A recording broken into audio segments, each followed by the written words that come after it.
시청자 여러분 안녕하십니까? 오늘은 토요일입니다. 2024년 5월 11일이 되겠습니다. 지금부터 한상재와 함께하는 자연이 그리워 방송을 시작하겠습니다.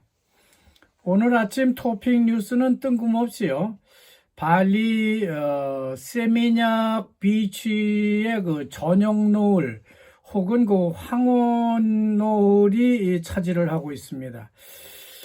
금요일 저녁 많은 관광객들이 바둥군의 그 세미냑 해변에서 일몰을 즐기고 있다는 그런 모습을 찍은 겁니다. 긴 연휴를 맞은 그 사람들이요, 발리 같은 유명 휴양지를 찾아서 여행을 떠났기 때문에 이런 관광지 사진을 소개하는 것이라고 기자는 말하고 있습니다. 여기서 해가 지는 노을을요, 그 저녁 노을을 황혼이라고 번역을 해도 되는데요. 황혼이라고 하니까 갑자기 김종필 전 총리가 생각이 납니다. 그분은 그 한참 전성기 때, 그러니까 마지막 때가 되겠죠. 내가 황혼을 붉게 물들일 것이라고 말해서 노익장을 자랑한 적이 있는데 그 분이 생각이 났다는 말입니다. 해가 뜨는 일출만 좋은 것은 아니고요. 해가 지는 것도 이렇게 좋다. 황혼도 이렇게 아름다울 수가 있다고 하는 것을 우리가 볼 수 있어서 우리는 행복합니다. 물론 저도 아직까지 황혼은 아니지만 하여튼 지는 저녁해에 해당된다고 하기 때문에 이 사진이 내 가슴에 아주 뭉클 다가오는 걸 느낄 수 있습니다. 그리고 그 다음 톱 뉴스는요, 정치면 뉴스인데요. 어제 그러니까 주권 스권당이라고 하는 판당이 전당대회를 가졌습니다. 그래서 그 전당대회 소식이 전해지고 있는데요. 그러면서도 신문은 이렇게 제목을 달았습니다. 각 정당의 최고 지도자들이 세대 교체를 지연시키고 있다는 그런 주제를 선정하고 있는 겁니다. 거의 모든 정당이요, 다 예전 인물 그대로 있다고 하는 것을 간접적으로 지적하고 있는 것이죠. 실제로 판당의 줄키플리 하산을 들고 있는데요. 그는 그 전당대회에서 삼선 총재로 그 당선이 돼서 2030년까지요. 계속해서 총재 자리를 지키게 됐습니다. 하지만 그 당의 추천을 받은 당 간부들, 그러니까 중간 간부들과 인사들은요, 400개에 달하는 권장사항을 담아서 당 총재가 소통해 줄 것을 요청하고 있다고 말하고 있습니다. 변화를 요구하는 것이 아니냐 하는 그런 생각이 듭니다. 하지만 인도네시아 정당 대표들은요, 새로운 인물로 교체하는 것이 아니라 오히려 그 반대로 정권을 휘두르는 쪽으로 가고 있는 분석도 내놓고 있습니다. 대표적인 정당이 그린드라당과 나스뎀당이라고 할 수 있다고 해요. 뿐만 아니라 그들은 점점 어떤 개인, 그러니까 프라보라든지 수리어 팔로 같은 그분들의 사당으로 가고 있는, 사당, 개인적인 당으로 가고 있는 것 같다는 그런 지적도 하고 있습니다. 어느 한 사람이요, 당의 전권을 갖고 그 정당 자체를 좌지우지한다고 하는 그런 부작용을 말하고 있는 것이죠. 하지만 조코이 대통령 가족은요, 세대 교체가 너무 빨리 하는 것 아니냐는 그런 생각도 듭니다. 그런 것은 지적을 하지 않고 있습니다. 어쨌든 36살 된 큰아들이 시장에 이어서 부통령에 당선이 됐고요. 둘째 아들은 한 정당의 대표가 됐는가 하면은 또 사위는 그 메단 시장이 되고 다시 북부 스마트라 주지사에 도전한다고 합니다. 또 그리고 작은 며느리는 군수에 도전하겠다고 말했는데 하여간 조코의 가족은 정치판을 뒤흔드는 그런 가족이 되고 있습니다. 그 외에도 일본 뉴스에는요, 베트남과 인도네시아 간 랍스터 치어 수출에 관한 협약이 체결됐는데도 불구하고 여전히 밀수출이 되고 있다는 기사가 전해지고 있어요. 또 이스라엘의 가자 스트립 휴전 협상이 결렬되면서 전혀 해결될 기미를 보이지 않고 있어서 이스라엘이 라파 지구의 포격을 또 가할 것이라고 하는 그런 뉴스도 전해지고 있어서 이 문제는 전혀 해결될 기미를 보이지 않고 있다고 하는 그런 뉴스, 외신이 전해지고 있습니다. 이렇게 불확실한 상황으로 변하자 이제는 유엔 안보리가 나서서 이걸 투표로 결정하자는 제안을 하고 있다고 해요.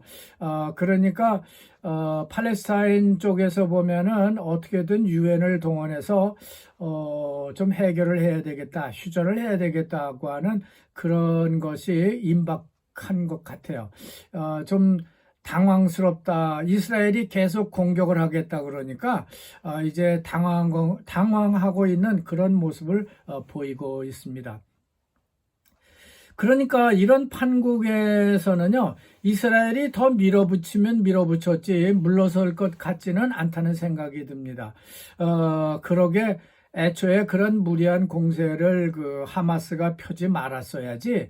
이제 와서 이제 휴전을 하자고 하면은 그걸 누가 들어주겠습니까? 이런 점에서 북한 김정은도요, 이러한 중동의 상황 전개를 잘 보고 있으면 좋을 것 같습니다. 자칫 잘못 판단을 하게 되면요, 이런 결과를 초래할 수도 있는 아주 좋은 신뢰가 되기 때문입니다. 다음 오늘 정치면 뉴스를 보겠습니다. 카페카, 그러니까 부정부패 척결위원회 구성에 관한 뉴스가 전해지고 있어요. 인도네시아가 카페카를 창설할 당시만 해도요, 상당한 국민적 기대를 모았던 기관이지만요, 지금은 너무 유명무실해서 마치 우리나라의 공수처처럼 되고 있는 것 같다는 생각이 듭니다.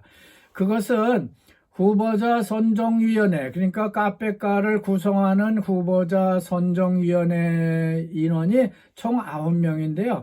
그 위원 중에서 5명만 정부 소속으로 추천했기 때문에 그렇다고 하는 겁니다. 그러니까 여기에 야당이 들어가고 이러면요, 이런 것은 잘 관리가 안 되겠죠. 정치인들이 들어가게 되면은 정치인들은 봐줘야 되고요. 뭐 그런 문제가 발생하기 때문에 정부의 지배력이 카페카는 약화될 것이 아닌가 하는 그런 우려를 전하고 있습니다. 카페카는 사실상 대통령의 부정부패를 척결하겠다고 하는 의지를 표명하는 그런 기관이기 때문에 그렇다고 하는 것이죠. 자, 끝으로 경제 및 비즈니스 그리고 지방판 뉴스를 살펴보겠습니다. 둘 다 팜이나 고무, 카카오, 커피 같은 플란테이션 농장에 관한 내용이 되겠습니다. 유럽연합이 내놓은 EUDR 조건을 충족시키기 어렵다는 제목의 기사가 나오고 있는데요. 여기서 DR이라고 하는 것은 deforestation, 그러니까 산림을 파괴한 농산물은 유럽이 사지 않겠다고 하는 겁니다. 그러니까 사지 않겠다고 하면은 무역법에 위배되니까 그런 조건을 갖추면 우리가 사주겠다는 그런 규정을 내놨다고 하는 겁니다. 그러니까 EUDR이라고 하는 규정은요, 일종의 하나의 법입니다.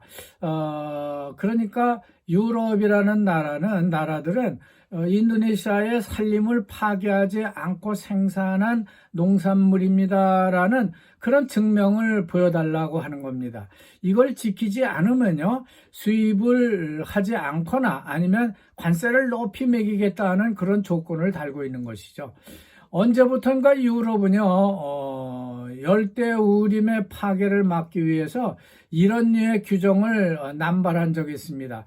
나무라든지 나무에 대해서도 이런 거를 규제하고 있는데요.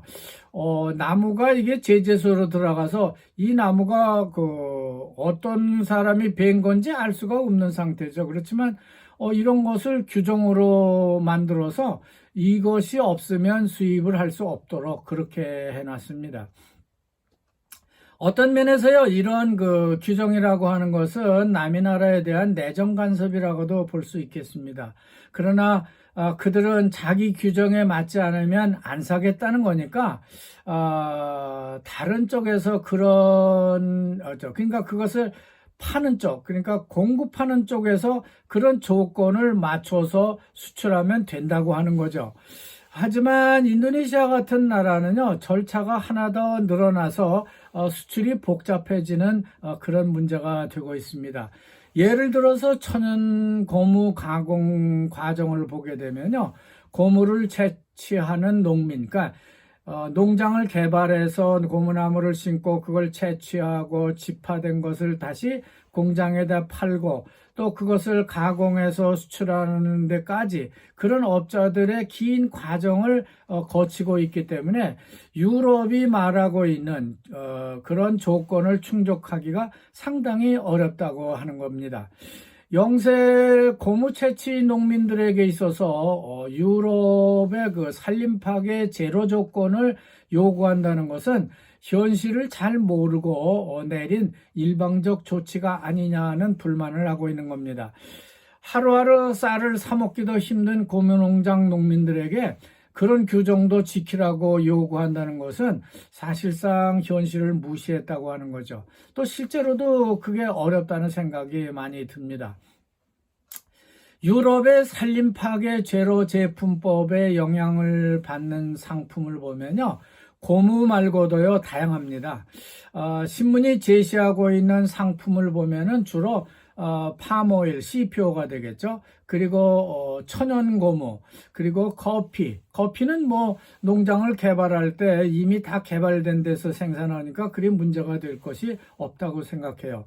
그러나 초콜릿 원료가 되는 카카오는 아마 좀 문제가 될 겁니다.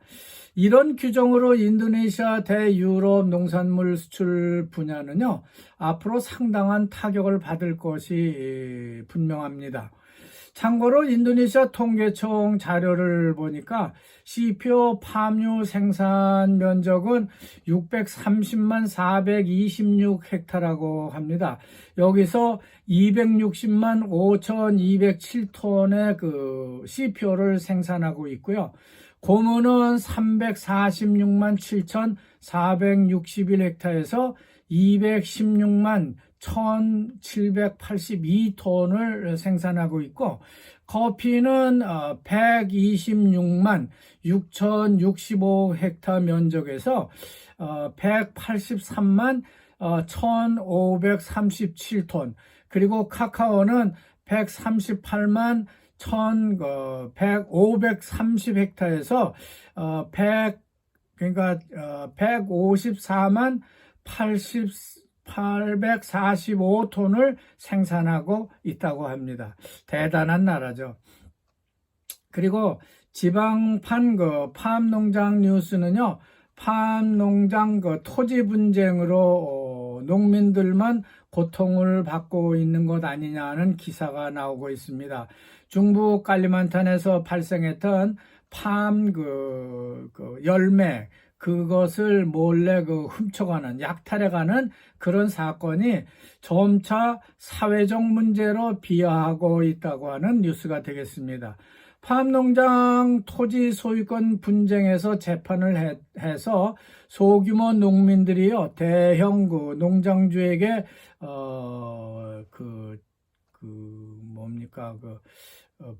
배상을 해야 되고요. 졌으니까요. 배상을 해야 되고, 또 어떤 사람들은 감옥까지 가야 할 지경에 이르게 됐기 때문에 그곳 주민들이 대규모 농장 팜 열매를 몰래 훔쳐가는 것으로 보복을 하고 있다는 것이 골자가 되겠습니다. 이러다가는요, 예전에 발생했던 그 가리만탄이죠. 이것도 중부 가리만탄인데요. 마두라족과 다약족의 혈투까지 가지 않을까 하는 우려가 나오고 있습니다. 그때는 참 위험한 지경까지 갔던 적이 있습니다. 원래 그 땅에 살고 있던 다약족은요, 옛날 그대로 그저 산에서 나는 열매라든지 그런 작은 농토를 그저 일궈서 먹고 살았는데, 마두라족이 들어와서요, 장사를 해가지고 남의 땅을, 그러니까 다약 쪽의 땅을 야금야금 사들이다 보니까 어느 시점에 오니까 다약 쪽이 자기 땅이 다 없어진 겁니다. 그러니까 다약 쪽이 화가 나서 마두라족을 쫓아내는 그런 혈투를 벌인 사건이 있었습니다. 이거와 아주 비슷한 사건이 이제 시작되고 있다 하는 그런 생각이 든다는 겁니다. 자, 이제 끝낼 시간입니다. 오늘 오후에는 그 인도네시아에서 지붕 건축 자재 사업을 하시다가 귀국하셔서 지금은 요양병원에서 진료를 하고 계시는 이동균 박사께서요, 제가 있는 상주 포도농장을 방문하신다고 연락받았습니다. 그래서 이따 나가서 뵙고 지난 그 자카르타 이야기로 꽃을 피워보고자 합니다. 자, 여러분 여기까지 같이 해주셔서 감사합니다.